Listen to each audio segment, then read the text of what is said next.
Welcome to lash class.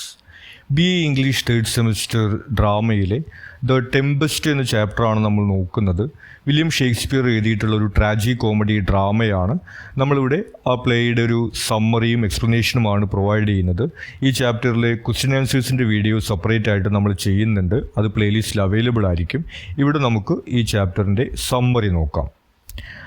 Act 5 opens with Ariel reporting to Prospero that Alonso, Sebastian and Antonio are tormented by guilt, confusion and despair.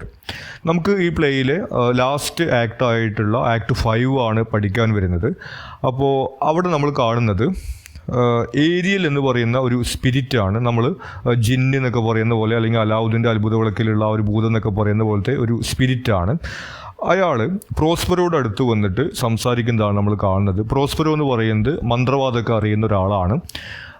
അയാൾ മിലാനിലെ പ്രഭു ആവേണ്ടിയിരുന്ന ആളാണ്. അയാളുടെ സ്വന്തം സഹോദരനായിട്ടുള്ള Antonio അയാളെ ചതിച്ചുകൊണ്ട് അവിടുന്ന് പുറത്താക്കിയതാണ്. അങ്ങനെ അയാൾ ഒരു ദ്വീപിൽ അയാളുടെ മകളുടെ കൂടെ വന്നിട്ടാണ് താമസിക്കുന്നത്. അവിടെ വെച്ചിട്ടാണ് അയാൾ ഈ മന്ത്രവാദം കാര്യങ്ങളൊക്കെ പഠിക്കുന്നത്. അങ്ങനെ തന്നെ ചതിച്ച ആളുകളോട് പ്രതികാരം ചെയ്യുന്നതിന് വേണ്ടിയിട്ട് അവരുടെ കപ്പൽ ആ വഴിക്ക് പോകുന്ന സമയത്ത് പ്രോസ്പെരോ തൻ്റെ മന്ത്രവാദവും അതുപോലെ തന്നെ ഏരിയലിനൊക്കെ ഉപയോഗിച്ചുകൊണ്ട് ആ കടലിൽ ഒരു കടൽക്ഷോഭം ഉണ്ടാക്കുകയും ആ കപ്പൽ അപകടത്തിൽപ്പെടുത്തുകയും അവരെയൊക്കെയും ഈ ദ്വീപിലേക്ക് എത്തിക്കുകയും ചെയ്യുന്നു. അങ്ങനെ അവരോട് പ്രതികാരം ചെയ്യാൻ നിൽക്കുന്ന സമയത്താണ് നമ്മൾ ഈ ആക്ട് കാണുന്നത്. അപ്പോൾ ഏരിയയിൽ വന്നിട്ട് പറയുന്നത് ഈ ആളുകൾക്കൊക്കെ, ഈ രാജാവ് അലോൻസോ, അതുപോലെ തന്നെ രാജാവിൻ്റെ സഹോദരൻ സെബാസ്റ്റ്യൻ, പിന്നെ ഇയാളുടെ സഹോദരൻ അന്റോണിയോ, ഇവർക്കൊക്കെ ഇപ്പോൾ ഭയങ്കര കുറ്റബോധമുണ്ട്. അന്ന് പ്രോസ്പെരോട് അങ്ങനെ ചെയ്യാൻ പാടില്ലായിരുന്നു, അത് മോശമായി പോയി എന്നുള്ള ഒരു കുറ്റബോധവും വിഷമവും ഒക്കെ അവർക്കുണ്ട് എന്നുള്ള കാര്യം ഏരിയയിൽ വന്നിട്ട് പ്രോസ്പെരോയുടെ അടുത്ത് പറയുന്നു. Prospero decides to abandon his long-cherished plan for revenge and instead chooses forgiveness. അപ്പോൾ പ്രോസ്പെരോ അവരുടെ ഈ ഒരു അവസ്ഥ കണ്ടിട്ട് പ്രതികാരം ഒന്നും ചെയ്യേണ്ട, അവരോട് ക്ഷമിക്കാമെന്ന് തീരുമാനിക്കുന്നു. ആ സമയത്ത് പ്രോസ്പെരോ പറയുന്നത് ഒരു സ്പിരിറ്റായിട്ടുള്ള ഏരിയലിന് പോലും ആ ഒരു കാര്യം കണ്ടിട്ട് ഇത്രയും വിഷമമാകുന്നു, അപ്പോൾ ഒരു മനുഷ്യനായിട്ടുള്ള ഞാൻ പിന്നെ ക്ഷമിക്കേണ്ടേ എന്നുള്ള രീതിയിലേക്കുള്ള ഡയലോഗുകളൊക്കെ അങ്ങനെ പറയുന്നുണ്ട്. എന്തായാലും അവരുടെ കുറ്റബോധം കണ്ടിട്ട് പ്രതികാരം ചെയ്യാൻ എന്നിരുന്ന പ്രോസ്പെരോ അവരോട് ക്ഷമിക്കാൻ വേണ്ടി തീരുമാനിക്കുന്നു എന്നുള്ളതാണ് നമ്മൾ കാണുന്നത്. He instructs Ariel to bring them before him, then delivers a profound soliloquy in which he reflects on the extent of his magical powers and the control they have given him over nature and human destiny. അതിനുശേഷം ഏരിയലിൻ്റെ അടുത്ത് അവരെ അങ്ങോട്ട് വിളിച്ചുകൊണ്ട് വരാൻ വേണ്ടി പറയുന്നു. പിന്നെ അദ്ദേഹത്തിൻ്റെ സോളിലോക്കിയാണ്, അതായത് മോണലോഗ് പോലെ ഒറ്റയ്ക്ക് ഇങ്ങനെ സംസാരിക്കുന്നതാണ്. അതിനകത്ത് അയാൾ തൻ്റെ ഈ മന്ത്രവാദം കൊണ്ട് താൻ ഏതറ്റം വരെയൊക്കെ പോയി താൻ അവരെ പ്രതികാരം ചെയ്യണമെന്ന് വിചാരിച്ച് അവരുടെ കപ്പൽ അപകടത്തിൽപ്പെടുത്തി ഇങ്ങോട്ട് കൊണ്ടുവന്നു. അപ്പോൾ തൻ്റെ ഈ ഒരു മന്ത്രവാദത്തിൻ്റെ ഈ ഒരു ശക്തി കൊണ്ട് താനിങ്ങനെ കൺട്രോൾ വിട്ട് പെരുമാറുന്ന സിറ്റുവേഷനിലേക്കൊക്കെ പോവുകയാണ് എന്ന രീതിയിലേക്ക് ആളിങ്ങനെ പറയുന്നു. Then, in a final gesture of renunciation, he vows to give up his magic, drown his book and break his staff.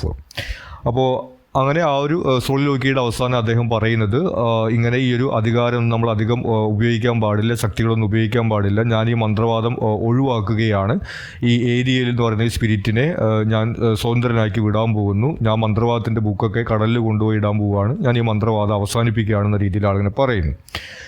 അപ്പോൾ ഈ ഒരു ആക്ടിൻ്റെ തുടക്കത്തിൽ നമ്മൾ കാണുന്നത് ഇങ്ങനെ പ്രതികാരം ചെയ്യാൻ വേണ്ടിയിട്ട് നിന്നിരുന്ന പ്രോസ്പെരോ അവരുടെ കുറ്റബോധവും പശ്ചാത്താപവും ഒക്കെ കണ്ടിട്ട് അവരോട് ക്ഷമിക്കാമെന്ന് തീരുമാനിക്കുന്നത് കാണുന്നു. പിന്നെ പറയുന്നത് അയാൾ മന്ത്രവാദം ഉപയോഗിച്ചിട്ടാണ് അവരുടെ കപ്പൽ തകർത്തതെന്നൊക്കെ നമ്മൾ പറഞ്ഞു. അപ്പോൾ തൻ്റെ മന്ത്രവാദം ഉപയോഗിച്ചുകൊണ്ട് താൻ ഇങ്ങനെ എല്ലാ കാര്യങ്ങളും കൺട്രോൾ ചെയ്യുന്ന ഒരു സ്വഭാവത്തിലേക്കൊക്കെ പോകുന്നു, അത് ശരിയല്ല, അതുകൊണ്ട് ഞാനിങ്ങനെ മന്ത്രവാദം നിർത്താൻ പോവുകയെന്ന് ആൾ പറയുന്നത് നമ്മൾ കാണുന്നു. Ariel leads royal party to Prospero. അങ്ങനെ ഏരിയൽ പറഞ്ഞതുപോലെ അവരെയൊക്കെ കൂട്ടി പ്രോസ്പെറോയുടെ അടുത്തേക്ക് കൊണ്ടുവരുന്നു. Struck with remorse, Alonso repents and restores Prospero's rightful dukedom of Milan. അപ്പോൾ പ്രോസ്പെറോയെ കാണുന്ന സമയത്ത് അന്ന് അയാൾ അവിടെ നാട് കടത്തിയതിന് ശേഷം പിന്നെ ഇപ്പോഴാണ് രാജാവ് പ്രോസ്പെറോയെ വീണ്ടും കാണുന്നത്. അയാൾക്ക് ഭയങ്കര വിഷമവും കുറ്റബോധവും കാര്യങ്ങളൊക്കെയാണ്. അപ്പോൾ അങ്ങനെ ഉള്ള രീതിയിൽ ആൾ പറയുന്നു, ഞാൻ ചെയ്ത് തെറ്റായി പോയിട്ട് ക്ഷമിക്കണം എന്നൊക്കെ പറയുന്നു, ഞാൻ നിങ്ങളെ വീണ്ടും മിലാനിലെ ഡ്യൂക്ക് ആക്കുന്നു എന്ന രീതിയിലൊക്കെ രാജാവ് ഇങ്ങനെ പറയുന്നു. Prospero forgives both Sebastian and Antonio, though he reminds them of their treachery and warns them against repeating it. അതിനുശേഷം പ്രോസ്പെറോ സെബാസ്റ്റ്യനോടും അന്റോണിയോടും ക്ഷമിക്കുന്നു. അന്റോണിയോ എന്ന് പറയുന്നത് പ്രോസ്പെറോയുടെ സ്വന്തം സഹോദരനാണ്. അയാളാണ് ഇയാളെ ചതിച്ചുകൊണ്ട് പ്രഭുസ്ഥാനൊക്കെ തട്ടിയെടുത്തിട്ടുണ്ടായിരിക്കുക. സെബാസ്റ്റ്യൻ എന്ന് പറയുന്നത് രാജാവ് അലോൻസോയുടെ സഹോദരനാണ്. രാജാവിനെ ചതിച്ചിട്ട് രാജാവിൻ്റെ സ്ഥാനം തട്ടിയെടുക്കണം എന്നുള്ളതാണ് അവരുടെ അടുത്ത പ്ലാൻ ഉണ്ടായിരുന്നത്. അപ്പോൾ പ്രോസ്പെറോ പറയുന്നത് നിങ്ങളുടെ പ്ലാനും കാര്യങ്ങളൊക്കെ എനിക്കറിയാം, പക്ഷേ എന്തായാലും ഞാൻ നിങ്ങളോട് ക്ഷമിക്കുകയാണ്, ഇനി നിങ്ങൾ അത് ആവർത്തിക്കരുത് എന്നുള്ളൊരു വാർണിംഗ് ഒക്കെ പ്രോസ്പെറോ അവർക്ക് ഇങ്ങനെ കൊടുക്കുന്നു. When Alonso laments the supposed death of his son, Prospero enigmatically claims that his own daughter is also lost. അങ്ങനെ എല്ലാവരും പരസ്പരം ക്ഷമിച്ച് സന്തോഷമായിട്ട് നിൽക്കുന്ന സമയത്ത് രാജാവ് അലോൻസോയ്ക്ക് മാത്രം ഒരു വിഷമം ബാക്കിയായിട്ടുണ്ട്. കാരണം ഇവർ ഈ കപ്പൽ തകർന്നിട്ട് ദ്വീപിലേക്ക് വരുന്ന സമയത്ത് പലരും പല ഭാഗത്തായിട്ടാണ് കയറി വരുന്നത്. അങ്ങനെ കപ്പൽ തകർന്നതിന് ശേഷം രാജാവ് തൻ്റെ മകൻ ഫെർഡിനാൻഡിനെ കണ്ടിട്ടില്ല. അപ്പോൾ തൻ്റെ മകൻ കൊല്ലപ്പെട്ടു എന്നാണ് രാജാവ് വിചാരിക്കുന്നത്. അതിൻ്റെ വിഷമമാണ് അയാൾ പങ്കുവയ്ക്കുന്നത്. അപ്പോൾ അയാൾ അങ്ങനെ ഒരു വിഷമം പറയുന്ന സമയത്ത് പ്രോസ്പെറോ പറയുന്നത് എനിക്ക് അത് മനസ്സിലാവും, എൻ്റെ മകളെയും എനിക്ക് നഷ്ടപ്പെട്ടിട്ടുണ്ടെന്നുള്ള കാര്യം പറയുന്നു. അപ്പോൾ മകൾ എങ്ങനെ നഷ്ടപ്പെട്ടെന്ന് ചോദിക്കുന്ന സമയത്ത് മകളുടെ കല്യാണമായി, അങ്ങനെയാണ് എനിക്ക് കല്യാണം കഴിഞ്ഞ് മകൾ പോവും, അപ്പോൾ എനിക്ക് മകളെ നഷ്ടപ്പെടുമെന്ന രീതിയിൽ പ്രോസ്പെറോ പറയുന്നത്. He then rolls back a curtain to reveal Ferdinand and Miranda playing chess.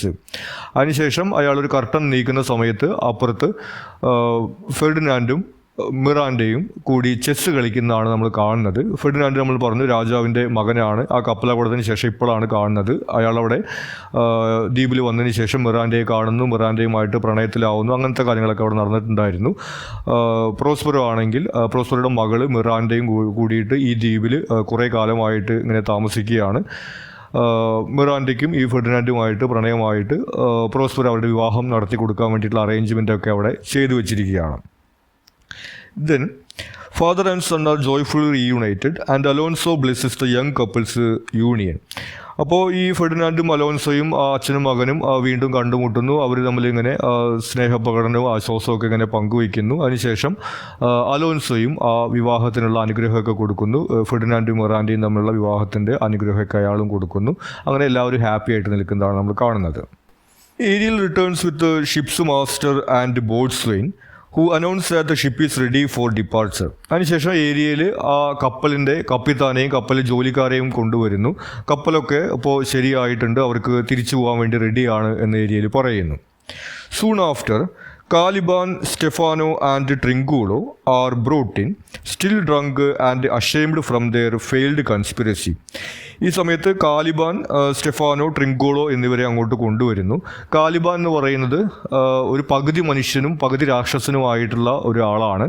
ഒരു മന്ത്രവാദിനിക്ക് രാക്ഷസനിൽ ഉണ്ടായിട്ടുള്ള പുത്രനാണ് കാലിബാൻ എന്ന് പറയുന്നത്. കാലിബാനെ അവിടെ പ്രോസ്പെറോ ജോലിക്ക് നിർത്തിക്കാനുണ്ടായിരുന്നത്, അയാൾക്ക് താല്പര്യമില്ലായിരുന്നു. ട്രിങ്കൂളോ, സ്റ്റെഫാനോ എന്ന് പറയുന്നത് രാജാവിൻ്റെ സഭയിലുണ്ടായിരുന്ന ആളുകളാണ്. രാജാവിൻ്റെ പാചകക്കാരനും വിദൂഷകനുമാണ്. ഇവർ മൂന്ന് പേരും കൂടി ഇങ്ങനെ മദ്യപിച്ച് നടക്കലൊക്കെയാണ് ഉണ്ടായിരുന്നത്. എന്നിട്ട് അവർ പ്രോസ്പെറോനെ വധിച്ചിട്ട് ആ ദ്വീപ് തട്ടിയെടുക്കണം എന്നുള്ള പ്ലാനൊക്കെ അവർ നടത്തിയിട്ടുണ്ടായിരുന്നു. അപ്പോൾ ആ ഒരു കാര്യം പ്രോസ്പെറോ കണ്ടെത്തിയിട്ട് എന്നിട്ടാണ് അവരെ ഇങ്ങോട്ട് വിളിച്ചുകൊണ്ട് വന്നിരിക്കുന്നത്. അപ്പോൾ സ്വാഭാവികമായിട്ടും അവർക്ക് അതിൻ്റെ ഒരു നാണക്കേടും കാര്യങ്ങളൊക്കെ ഉണ്ട്. അതാണ് നമ്മൾ അടുത്തതായിട്ട് കാണുന്നത്. Caliban sincerely repents for his folly and Prospero magnanimously forgives all three. അപ്പോൾ കാലിബാൻ ക്ഷമ ചോദിക്കുന്നു. അപ്പോൾ പ്രോസ്പെറോ എന്ത് ചെയ്യുന്നു, അവരോട് മൂന്ന് പേരോടും മാപ്പ് കൊടുക്കുന്നു. നേരത്തെ കണ്ട പോലത്തെ കാര്യങ്ങൾ തന്നെയാണ് കാണുന്നത്. കാലിബാൻ്റെ അടുത്ത് പറയുന്നത് ഞങ്ങൾക്ക് അവസാനമായിട്ടൊരു ജോലിയുണ്ട്, ഇത് റൂമൊക്കെ ഒന്ന് വൃത്തിയാക്കണം, അത് കഴിഞ്ഞിട്ടുണ്ടെങ്കിൽ നീ സ്വതന്ത്രമായിട്ട് പോക്കോ, നീ ഇവിടെ ജോലിക്ക് നിൽക്കേണ്ട ആവശ്യമില്ല എന്നൊക്കെ കാലിബാൻ്റെ അടുത്ത് പറയുന്നു. മറ്റുള്ളവരോടും ഇതുപോലെ ഇങ്ങനെ Prospero ക്ഷമിക്കുന്നു. He invites the nobles to stay the night, promising to recount the tale of his exile and the events that brought them together.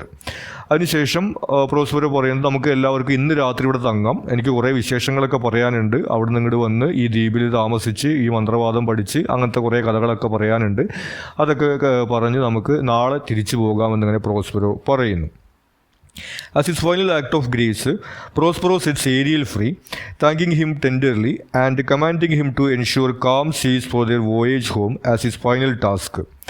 അതിനുശേഷം പ്രോസ്പെറോ ഏരിയലിനെയും സ്വതന്ത്രമാക്കുന്നു. നമ്മൾ നേരത്തെ പറഞ്ഞ ഒരു ജിന്ന് അല്ലെങ്കിൽ അങ്ങനെയുള്ള ഒരു ക്യാരക്ടറാണ്, സ്പിരിറ്റ് ആയിട്ടുള്ള ക്യാരക്ടറാണ് ഏരിയലിനോടും നീ ഇനി എനിക്ക് വേണ്ടി ഒന്നും ചെയ്യേണ്ടതില്ല, നീ സ്വതന്ത്രമായിട്ട് പൊക്കോ. അവസാനമായിട്ട് നാളെ ഞങ്ങളുടെ യാത്രയ്ക്ക് നല്ല ഒരു കാലാവസ്ഥ ഉണ്ടാക്കി തരണം, അതാണ് നിൻ്റെ ലാസ്റ്റ് ടാസ്ക്. അത് കഴിഞ്ഞിട്ടുണ്ടെങ്കിൽ നീയും സ്വതന്ത്രമായിട്ട് പൊക്കോ എന്ന് പ്രോസ്പെറോ ഏരിയലിൻ്റെ അടുത്ത് പറയുന്നു. സോ ഇതാണ് അപ്പോൾ നമ്മൾ ഈ ഒരു പ്ലേയിൽ കാണുന്നത്. തന്നെ ചതിച്ച് തൻ്റെ പ്രഭുസ്ഥാനം തട്ടിയെടുത്തിട്ടുള്ള ആളുകളോട് പ്രതികാരം ചെയ്യാൻ വേണ്ടി നിൽക്കുന്ന ആളാണ് പ്രോസ്പെറോ ഉണ്ടാവുന്നത്. പക്ഷേ അവരുടെ കുറ്റബോധവും പശ്ചാത്താപവും കാണുന്ന സമയത്ത് അവരോടൊക്കെ ക്ഷമിക്കാൻ തയ്യാറാവുന്ന രീതിയിൽ പ്രോസ്പെറോ വരുന്നത് നമ്മൾ കാണുന്നു. ഇതുകൂടാതെ തന്നെ അയാളുടെ ഈ മന്ത്രവാദം പഠിച്ചുകൊണ്ടാണ് അയാൾ ഈ കപ്പൽ അപകടത്തിൽപ്പെടുന്നത്, അവരെയൊക്കെ ഇങ്ങോട്ട് കൊണ്ടുവരുന്നു, അതുപോലെ ഏരിയലിനെ കൊണ്ട് പല കാര്യങ്ങൾ മാനിപ്പുലേറ്റ് ചെയ്യുന്നതൊക്കെ. പക്ഷേ ഈ ഒരു അധികാര ദുർവിനിയോഗം ശരിയല്ല, ഈ മന്ത്രവാദത്തിൻ്റെ ശക്തി ഇങ്ങനെ ദുരുപയോഗം ചെയ്യാൻ പാടില്ല എന്ന് മനസ്സിലാക്കിക്കൊണ്ട് അയാളുടെ മന്ത്രവാദമൊക്കെ അയാൾ ഉപേക്ഷിക്കുകയും ഏരിയലിനെ സ്വതന്ത്രമാക്കി വിടുകയൊക്കെ ചെയ്യുന്നതായിട്ടാണ് നമ്മൾ ഈ പ്ലേയിൽ കാണുന്നത്. എപ്പിലോഗ്. പിന്നെ നമ്മൾ പ്ലേയിൽ ലാസ്റ്റ് കാണുന്നത് പ്രോസ്പെറോ ഓഡിയൻസിനോട് നേരിട്ട് സംസാരിക്കുന്നതാണ്. അതാണ് ഈ എപ്പിലോഗ് എന്ന് പറഞ്ഞ സെക്ഷനിൽ വരുന്നത്. Left alone on stage, Prospero addresses the audience directly in a moving epilogue. അതിനുശേഷം പ്രോസ്പെറോ ഓഡിയൻസിനോട് നേരിട്ട് സംസാരിക്കുന്നു. Stripped off his magic, he can no longer control events, his fate now depends upon the good will of the spectators. അപ്പോൾ Prospero പറയുന്നത്, ഞാൻ മന്ത്രവാദമൊക്കെ ഉപേക്ഷിച്ചു, എനിക്കിപ്പോൾ കാര്യങ്ങളൊന്നും കൺട്രോൾ ചെയ്യാൻ വേണ്ടി പറ്റില്ല, ഇനി എൻ്റെ ഭാവി നിങ്ങളുടെ കൈകളിലാണുള്ളത് എന്ന രീതിയിലൊക്കെ ആൾ ഓഡിയൻസിനോട് ഇങ്ങനെ പറയുകയാണ്. He asks for their forgiveness just as he has forgiven his enemies and pleads for their applause to release him from the island. അതിനുശേഷം ആൾ പറയുന്നത്, ഞാൻ എൻ്റെ ശത്രുക്കളോട് ക്ഷമിച്ചതുപോലെ നിങ്ങൾ എന്നോടും ക്ഷമിക്കണം എന്ന രീതിയിലാണ് നമ്മൾ ബൈബിളിലെ ഒരു വചനത്തിലൊക്കെ വരുന്നത് പോലെ. അങ്ങനെ ഇയാൾ ഓഡിയൻസിനോട് ഇങ്ങനെ ക്ഷമയൊക്കെ ചോദിക്കുന്നതിന് ശേഷം തനിക്ക് ഇനി ഇവിടുന്ന് പോകുന്നതിന് വേണ്ടിയിട്ട്, ഈ സ്റ്റേജ് വിട്ട് പോകുന്നതിന് വേണ്ടിയിട്ട് നിങ്ങൾ കൈയടിക്കണം, എന്നാലാണ് എനിക്ക് പോകാൻ പറ്റുള്ളൂ എന്നാണ് ആൾ പറയുന്നത്.